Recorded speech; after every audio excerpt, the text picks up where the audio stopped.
Hola, buenas tardes. Hoy tengo una presentación sobre los verbos un poco irregulares, so slightly irregular verbs called stem changing verbs, y el verbo gustar.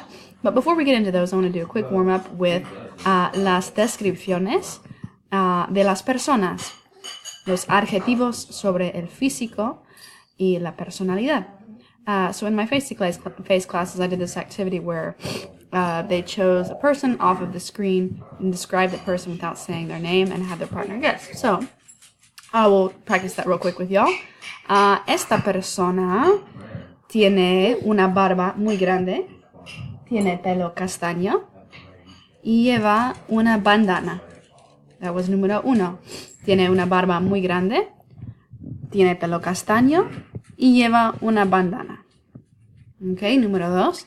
Esta persona es muy joven, tiene pelo negro y ojos castaños y es un niño pequeño. Esta persona es muy joven, tiene pelo negro y corto y ojos castaños y es un niño pequeño. Número 3. Esta persona es morena, tiene el pelo moreno o castaño, tiene los ojos castaños y es muy bonita y es muy famosa. Número 4. Esta persona es joven, rubia, muy guapa y tiene el pelo largo. Y número 5. Esta persona es mayor, es bastante viejo.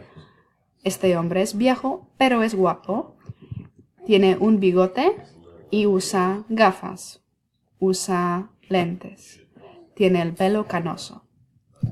Okay, so número 1, I think what I had said for número 1 was, él tiene una barba, keyword es barba, beard, pelo castaño, brown hair. Número 2, pelo negro, joven, young, muy joven, niño pequeño. Número 3, morena, dark skin, dark haired, pelo castaño, muy bonita y muy famosa. Número 4, ella, rubia, pelo largo, muy guapa. Y por último, él aquí, Tom Selleck, tiene gafas, or we could say lentes. We can also use the word anteojos. Tiene un bigote, mustache, bigote, pelo canoso, so graying hair es canoso. What else did I say? Viejo, old but handsome. Viejo pero guapo. Muy bien. Okay, so moving into our actual grammar section. Here we're talking about verbs with slight variations. I prefer to call them slight variations because they're really not irregular verbs. They just have a little tweak on the inside of the verb. So just to review some terminology, the stem of the verb is the part before our ending. So in these verbs I have listed, our stem is the part before the AR, before the ER, and before the IR. So hable, come, vive, pod, dorm, quer. And then, of course, we add our ending on to designate who the person is we're talking about. Usually the stem, so this part will remain the same all throughout the verb. All we have to do is add endings, which we've been doing this whole time. Certain verbs, though, have slight variations in their stem. So instead of saying puedo, which we would expect from the verb poder, if we didn't know otherwise, we're going to say puedo, which is I can. Instead of quiero, from the verb querer, we have the verb quiero. So quiero does not exist. The verb is quiero. A common question I get is this: how do I know which verbs are like this? How do I know? Well, you really can't know just by looking at a verb. If you see a new verb that you've never seen before, most likely it's going to be a regular verb, meaning that the stem will also be regular. These are more common. The best way to learn which verbs have these variations is just to learn them case by case. So for you guys, in the lesson, in the book that is titled Stem Changing Verbs, it may have some other title in Spanish, but that's the gist of it. It's stem changing verbs. Verbos con cambios en la raíz, I think might be what it says. The verbs that are listed are the stem-changing verbs, and those are the ones you have to learn. So doesn't really have a logical reason, for you to associate with each one. It's just because. We say quiero and not quiero just because that's the verb. That's how the verb works. It's kind of like asking why we say ate instead of eat in English in past tense. It's just an irregular verb. The more Spanish you listen to and use, the more automatic these forms will become. If you are actually listening to Spanish frequently, these things are going to start becoming automatic. You will never make the mistake of saying quiero because you'll never hear that form. It doesn't exist. Quiero is such a common word that after hearing it, you will eventually internalize it. So my tip for learning these things is to learn one verb from each category. Learn to recognize the pattern. Okay? So then apply it to the new verbs that you learn in this section. For instance, for O to UE verbs, I would memorize the verb dormir. Dormir is a really good one to memorize because it's a verb that we use pretty frequently. So notice that the inside of the verb, where you would expect there to be an O, there's a UE. So instead of dormo, we have duermo. Duermes, duerme, duermen. Nosotros y vosotros forms, however, keep their O. Dormimos, dormís. This is your basic pattern. So once you memorize this verb, if I tell you that all of these verbs work the exact same way, you can apply the same pattern to them and come out with the correct form. So let's try the verb recordar. If I tell you that this is an O to UE stem-changing verb, we know that the yo form will not be recordo, but recuerdo. The usted form will not be recorda, but recuerda. Remember, we have to keep our AR endings.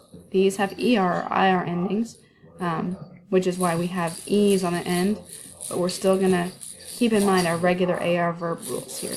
So, again, the verb recordar would go like this. Recuerdo, recuerdas, recuerda, recordamos, recordáis, recuerdan. Volver would have similar endings to dormir.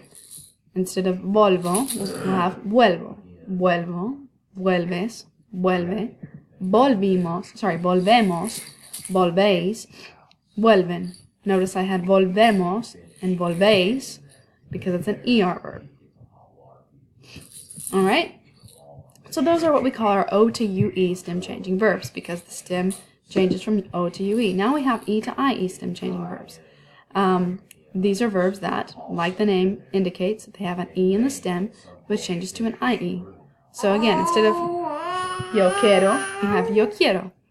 Tú quieres, él quiere, nosotros queremos, vosotros queréis, and ellos quieren. Words that have the same pattern are the following. Empezar, entender, pensar, preferir, y sentir. By the way, if you have a verb like preferir and I tell you that it's a stem-changing verb, the part that changes is the part that's closest to the ending. So instead of prefiero, we know the verb is prefiero. Prefieres, prefiere. Preferimos, preferís, prefieren. Sentir, we know this verb from the phrase lo siento. Siento, sientes, siente. Sentimos, sentís, sienten. Pensar, pienso, piensas, piensa.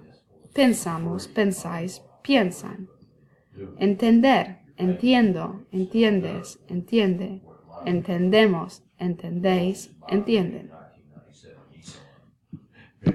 Alright, and our last category is the E to I stem-changing verbs. This group is considerably smaller than the other two. A good verb to memorize here is the verb pedir, which means to ask for something, to request, or to order, as in, I order enchiladas at the Mexican restaurant. So the yo form is pido, pides, pide, pedimos, pedís, y piden. Verbs that follow this pattern are repetir, seguir, y servir. And of course there are other verbs as well, but as far as you guys are concerned, these are the ones that are listed, so we'll just focus on these. Okay, so since we know that servir works the same way, we know that the yo form is not servo, but sirvo. The tu form is not serves, but sirves. The nosotros form, though, is not servimos, but servimos, because we see that nosotros y vosotros keep their main stem from the infinitive. All right, so a little bit of practice. This is an activity out of the book. And just to help you guys out, I listed the verbs that work like poder, work like querer, and work as an E to IE stem changing verb. Good practice for you guys also is to practice reading these aloud. And if you're doing activities on iLearn, if there's an audio option, always use that. That's really going to help you a lot. The more listening you can do, that's really one of the very best things you can do for your Spanish. So, Juliana, ¿cómo es un domingo típico? Mi familia y yo siempre vamos a Playa Luquillo.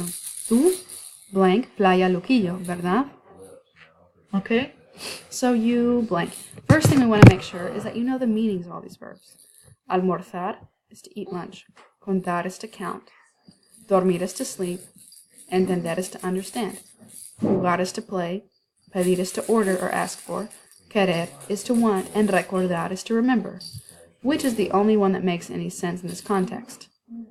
Do you eat lunch, Playa Luquillo? Do you count? Do you sleep? Do you understand? Do you play? Do you order? Do you want? And do you remember? Do you remember? You remember Playa Luquillo, right? Tú recuerdas is the form you need. Tú recuerdas Playa Luquillo, ¿verdad?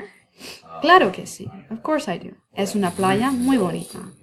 ¿Hacen un picnic en la playa o blank ustedes en un restaurante? Well, restaurante, the only thing that makes sense here is almorzar. And the ustedes form, since we know it's an O-T-U-E verb, is almuerzan. So, ¿hacen un picnic en la playa o almuerzan ustedes en un restaurante? And just to make sure y'all understand that, I'm going to insert a little text box with these answers. So the first one was, ¿tú recuerdas Playa Luquillo? Okay. And then we have almuerzan.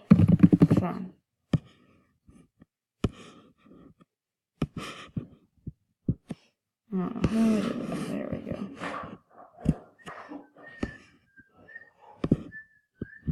Alright, whatever, you get the idea. So, almuerzan ustedes en un restaurante. Nosotros siempre hacemos un picnic. La comida de mi tía es buenísima. In other words, es muy, muy buena. Y yo siempre más. So I always what? I always count more, sleep more, understand more, play more, ask for more, and want more. Querer and pedir would both make sense in this context.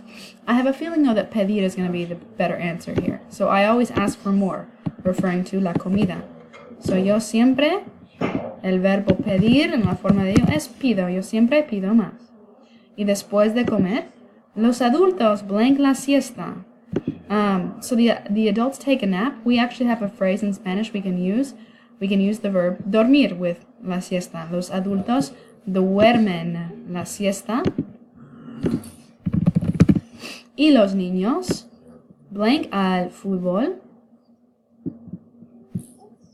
El verbo es jugar. So, los niños juegan al fútbol o al voleibol. Luego, escuchamos música y charlamos. Juliana dice, tú blank mucho a tu familia, ¿no? You count your family, you understand your family, you love your family. Remember, querer means to want, but in the context of a person, it means to love. So here, the verb quieres is what we need. Tú quieres mucho a tu familia, ¿no? Sí, por supuesto. Yes, of course. Mi tío Mario es muy divertido. Siempre blank chistes. So here we need to know what the word chistes means. And a quick search will show you that chistes means jokes. So he always tells jokes. An important thing to point out here is that the verb contar can mean both to count and to tell. Think about the verb in English to recount. You can recount a tale or a story, which is related to the verb to count. So, siempre cuenta chistes. Y mis primos son mis mejores amigos. Sí, yo, perfectamente. Mi familia es muy unida también. Yes, I understand perfectly. That would make sense. So our verb there is entender y la forma de yo es entiendo. Yo entiendo perfectamente. Mi familia es muy unida.